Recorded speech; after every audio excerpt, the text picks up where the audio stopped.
Hey there, groovy guys and groovy gals. This is Steve Miller, better known as Kelly's dad and marketing gunslinger. Welcome back to another weekly uncopyable rambling. That's my video. And those of you that are listening on audio, this is being presented on the C-Suite Radio Network, and it's the my uncopyable business podcast that's being broadcasted there. Thank you very much for joining me again this week. I got to give a shout out thank you to everybody who has been buying my book, the right there, and right there, and right there. And I mean, it's just doing so well. It's been out for about 3 weeks now, and I just can't tell you how honored I am and humbled I am with the number of sales and also the nice comments I'm getting. If you have not reviewed the book and you have it, boy, please do us a favor. You can't believe how important those reviews are. They really, really are important on Amazon. And so if you go on there, please do give an honest review, and we appreciate that very much. Now, last week I talked about how a doll store could be uncopyable.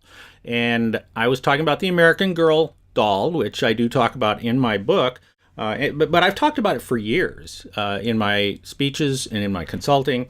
And speaking of speaking, I should also give a shout out to the Work Truck Show that is being held this week in Indianapolis, and it's sponsored by the National Truck Equipment Association, a really great long-term client of mine. And I am speaking there this week about uncopyable. So if there are any of you who are on here watching this right now who are going to be at the Work Truck Show, make sure you come to my session because they're giving away books. I'm not sure if they're my books, but they're giving away books to everybody who comes to my session. So anyway, let's move on. So I was talking about the American Girl doll and how it was uncopyable in that industry, right? And but I got a few I don't want to say complaints, but let's just say that I got some criticisms from some people by email who said, "Look, I'm not interested in a doll store. This does not relate to me because I don't sell dolls. I'm not in the toy world. I'm in the manufacturing world, or I'm in the work truck show world, or I'm in the food industry, or something like that. And they say this does not apply to me. And Here's the bottom line. It absolutely applies to you because this is how you get new ideas. See, here's the thing. I talk about this all the time, is that being better than the competition is a sucker's bet. It's a loser's bet. If you are trying to be better than the competition in some form, the competition will always catch up with you. And in fact, a lot of times the competition will then surpass you and they will make their deliverable, whether it's their product, whether it's their service, or even their price, they will make it better than you. And then what does that mean? It means you just turn around and now have to start to be better than them. It's a vicious circle, or is it a vicious cycle? Whichever it is. It is a losing bet in the long term. Okay. It used to be that we could have, product, we could have service, we could have price. And we could build products that were different than the competitors. And we could create products that were so different from the competition, and it would take them a long time to catch up with us. We could even create service that might be uncopyable or be different from the competition. But that stuff doesn't exist anymore. Okay, technology is commoditizing everything so that our products are, for the most part, are commodities. The quality of the product used to be something that was different. No longer. Okay, it's the quality of the product, the type of product that you got, the good customer service, and decent pricing, things like that. These are the ante to be in the game. And so if all you do is look at your competition and try to be better than them, then you will continue to fight what I consider to be a losing battle in the long term. See, here's the thing.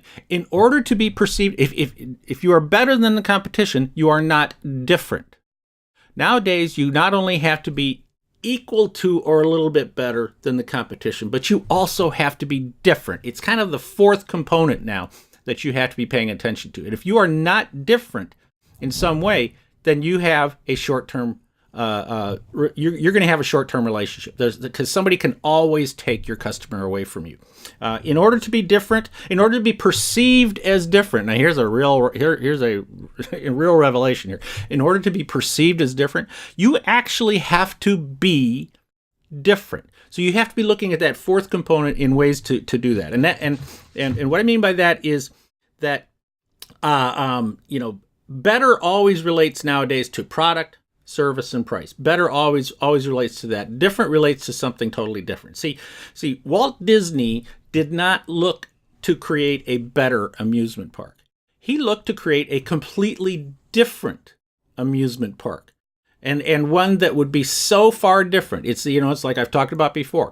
Space Mountain, Big Thunder Road, the Matterhorn, those things. They're just roller coasters, and in fact, they're just average roller coasters, but they are wrapped in something completely different. That's what they do.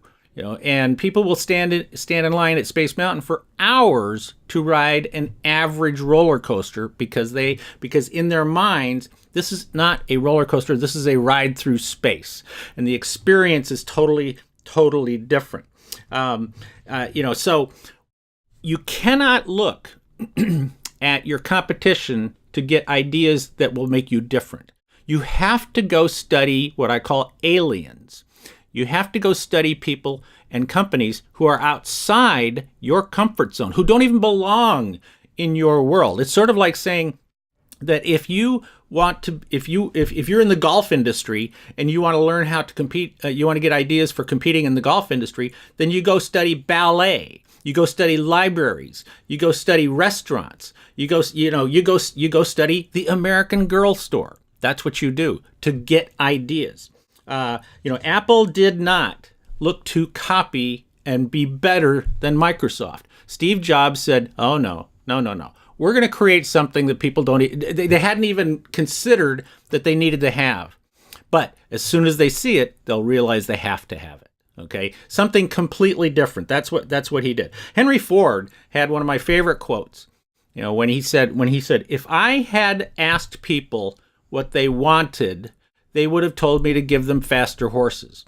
And that's sort of like just saying, okay, his competition was the horse.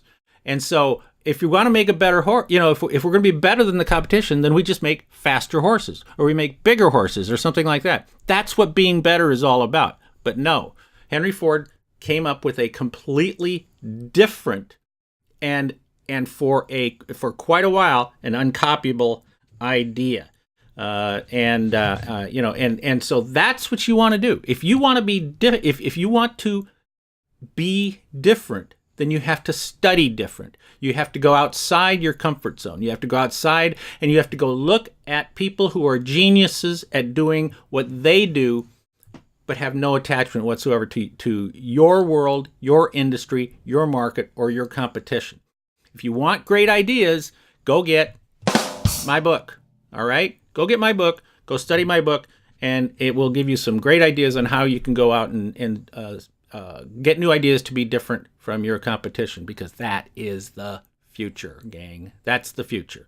Otherwise, you're stuck in that hamster wheel, just running like crazy and going nowhere. Okay? Steve Miller, better known as Kelly's dad and marketing gunslinger. Thanks again for joining me this week. I will be back again, either here on my video or on the podcast. But always remember, be uncopyable. See you next time.